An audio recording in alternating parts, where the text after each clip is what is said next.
Hey, what's up, movement? Thank you so much for joining us today. We're so glad you're here. For those of you who don't know me, my name is Jacob Brown. I'm one of the small group leaders here at Movement Middle at Meadowbrook, and it is so great. I am so excited to be able to bring you week 4 of our series, Big Picture. We're working on how to see beyond just what's right now in front of us to be able to see what we would call the big picture. It's kind of like a puzzle piece. You can take a puzzle piece and look at it as much as you want and study it, but you're never really going to know its purpose until you put it in its place and you take a step back to look at the whole picture of the puzzle to see really what the purpose of that puzzle piece is. There's actually kind of a funny story. Back when I was in high school, I was invited to a friend's birthday party. And I went to this birthday party, not expecting anything, just to have some fun with my friends. Little did I know, I was actually going to meet my future wife and her entire family that evening. I had no idea that my first impression on my future mother-in-law was me making a quote from a Hannah Montana TV show from Disney Channel, and the rest is history. That's a different story for another time, though. Ask me about it sometime. I'd love to talk to you about it. So here's a big question we're going to be asking ourselves and answering today is, does God have my back when things are tough? Does God have my back when things are tough? But real quick, before we jump in, if you haven't yet downloaded the Zoom app, go ahead and do that real quick. Also, if you know of somebody that you know, like, hey, you know what, they need to hear this. Hit that share button, hit the little arrow at the bottom if you're on Instagram. Share this with somebody that you know needs to hear this message. Because what we're going to be doing after this is we're going to be going into small groups on Zoom, because that's what we do here. We believe that life is lived in the context of relationships. We're better together, and we need help to walk through this Christian life. So download Zoom, invite somebody, and then we're going to be getting into small groups right after this. So kind of going into this whole question of, okay, well, does God have my back when things are tough? Recently, I actually, in the last year, went through a pretty tough situation with my wife. In just a couple of months, I had lost my job, we lost our home, we lost most of our friends. We were living in another city at the time. There was a bunch of drama going on at the church we were at, and so even a bunch of our church friends just stopped talking to us. And then also, not only that, I got diagnosed with a rare disease, and like my health just went down the drain. We lost our house. We had to move back in with my parents. And there was just this whole season of just wondering, what's the point? Like, what's the point? Why are we going through something like this? And I know that we all have those questions sometimes. Maybe you've asked, what's the point when you're at school, at home, you have disappointment, you have something that's really painful, you're wondering, why are these things happening? Maybe even in your own personal life with God, you're wondering, why am I spending this time with God? What's the point? I don't feel a difference. And we all experience difficult times in our lives. And a lot of times when we're in the middle of that difficult time, it can be hard for us to see the big picture because we're so focused on the pain that we feel right here, right now. It can sometimes be impossible to see how anything good can come from it. And so Joseph was in a situation just like that. So in this series, we've been going through the life of Joseph. We've been talking about it from his story in Genesis.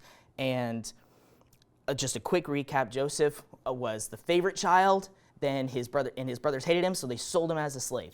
Then he was in his slave owner's house. He did such a great job in his slave owner's house. He was put in charge of his slave owner's entire household, including the other slaves. Then because he was following God, he was put in prison. So he literally went from the top as being the favorite child to being sold as a slave, to being the top in the house where he was a slave, to then being thrown back in prison. He's just up and down and up and down. And he was thinking, what's the point? And so what we're picking up here is while he's in prison. So here's what happened. There were in prison, there were also this cupbearer and a baker. Cupbearer was like a servant of the king, or at this time, the Pharaoh in Egypt. And they were both in prison for different things. And one night, they both had a dream. And they're talking about it with each other. And so Joseph says, hey, man, tell me your dream, because he had experience with dreams in the past, and God had given him the gift of interpreting dreams. And so they told him these dreams, and he was like, hey, okay, cool, yeah, I know what these mean. Guess what, cupbearer? Hey, man, in a few days, you get your job back. You're going to get out of here. Congratulations, man. Hey, baker, by the way, dude, good news, too. You're getting out of prison, too. But I'm really sorry, you're actually going to be killed. You're going to be put to death. But hey, cupbearer, dude, do me a favor. When you get out of here, do me a favor, put in a good word for me to Pharaoh, because I know we've been buddies in here, and also I'm telling you this stuff, and like if it turns out that it comes true, can you put in a good word for me? The cupbearer's like, oh yeah, man, yeah, no problem. So 3 days later, Pharaoh has a party. These two guys come out of prison to like basically kind of like a hearing there, and sure enough, the cupbearer gets his job back, and the baker gets executed. And then the cupbearer completely forgets about Joseph. Like, for real. You had this crazy dream that you actually remember when you wake up. This dude tells you what it means, and then the meaning actually comes true, and you forget about him. 2 years go by. Joseph's in prison for another 2 years, doesn't hear anything. Then Pharaoh has his own dream. And he doesn't know what it means. He's all bothered by it too. And then suddenly cupbearer goes, oh, hey, Pharaoh, there was this guy in prison. I had a dream right before I got my job back, and he told me what it meant, and it came true. If you want, we could maybe see if he can tell you about your dream. So Pharaoh says, yeah, call him out. So he calls him out. Pharaoh tells him what the dream means, and this is what Pharaoh says in response to Joseph. Since God has revealed the meaning of the dreams to you, clearly no one else is as intelligent or as wise as you are.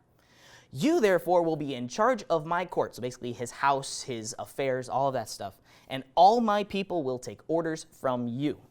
Only I, sitting on my throne, will have a rank higher than yours. So Joseph literally now just went from being in prison to being the second in command of all of Egypt. And it shows us that despite his difficult situations, God was working behind the scenes and creating a better future for Joseph. But the story doesn't stop there. We're going to go into it more next week in week 5 in terms of what then ended up happening after that. But see, God didn't do that for Joseph just to put Joseph in a good position. There was actually an even bigger picture at play that could have only happened if Joseph was in the position that he was in at that time. And so just think about the crazy part. Joseph thought he was in a good position as the favorite child. He thought he was in a good position as the head of, even though he was a slave, he was basically, he had a lot of freedom. He thought he was in a good position at the head of that house. Now he thinks he's in a great position as a second in command, but it doesn't stop there. There's a bigger reason for why he's there. We're going to see that next week. And so even though we might not ever understand our hardships or why they happen, just like God was there for Joseph, he's there for us. And so here's the big thought that I want us to take away today. If you don't hear anything else that I say today, hear this.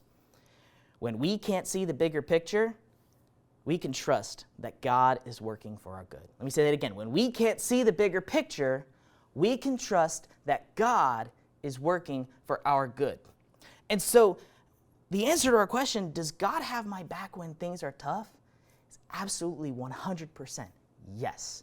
God always has our back. Romans tells us that God works all things for good for those who love him and are called according to his purpose. And if you are a child of God, if you believe in Jesus for salvation, I can guarantee you God has a purpose for your life. If you're alive right now, there's a purpose for your life.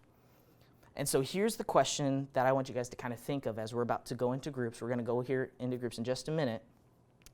What is one situation in your life right now that you are having a hard time understanding the point of? What's one situation, a specific situation in your life that you are having a hard time seeing the point of at the moment? And how can you trust that God will make something good come out of it? You don't necessarily have to understand it, but can you trust that God is going to use it for your good sometime later? So we're going to go into groups. Small group leaders, here's your time. Go ahead. If you're not already in your Zoom group, go ahead, hop off now. Go log into your Zoom group so that way it's open for your students. If you don't have the links or the passcodes for your small groups, go ahead and shoot us a DM real quick, whether you're on Facebook, Instagram, wherever you're watching right now, or text one of your small group leaders if you have their number, ask them for the passcode. If you have it and one of your friends doesn't have it, share it with them so that way they can join as well. And we will see you guys in small groups.